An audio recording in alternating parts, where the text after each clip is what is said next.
Guys கிட்டத்தட்ட 1.5 லட்சம் கோடி சும்மாவே இருக்கு. அதுவும் நம்ம தமிழ்நாட்டு பக்கத்துல இருக்கு கேரளாலன்னு சொன்னா உங்களால நம்ப முடியுதா?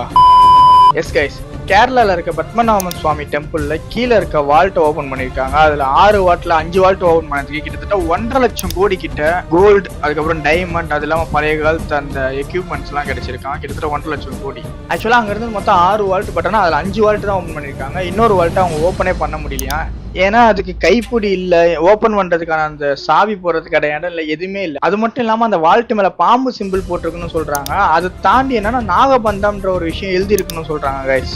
சோ இதை சாதாரண மக்களால் திறக்கவே முடியாதான். ஒரு சிலர் என்ன சொல்றாங்கன்னா லார்டு விஷ்ணு நினைச்சா மட்டும்தான் இந்த போர்ட்டல் ஓப்பன் ஆகுன்ற மாதிரி சொல்றாங்க. பட் ஒரு சிலர் என்ன சொல்றாங்கன்னா இது வந்து ரொம்ப பழைய காலத்து சித்தர்கள் இல்ல மந்திரம் தெரிஞ்சவங்க தான் இதை ஓப்பன் பண்ண முடியும்ன்றவங்க சொல்றாங்க. அவ்வளவு சீக்கிரட்டா வச்சிருக்க அந்த டோருக்குள்ள என்ன இருக்குன்றது யாருக்குமே தெரியல கைஸ். உங்களுக்கு யாருக்காவது தெரிஞ்சா மறக்காம வந்து கமெண்ட்ல சொல்லுங்க. இல்ல உங்க ஃப்ரெண்டுக்கு இந்த வீடியோ டேக் பண்ணி அவன்கிட்ட கேளுங்க என்ன மச்சா இருக்கணும். இல்ல இந்த மாதிரி வீடியோ பார்க்க மறக்காம என்ன ஃபாலோ பண்ணிக்கோங்க. நான் அடுத்த வீடியோ மீட் பண்றேன். Tata, bye by.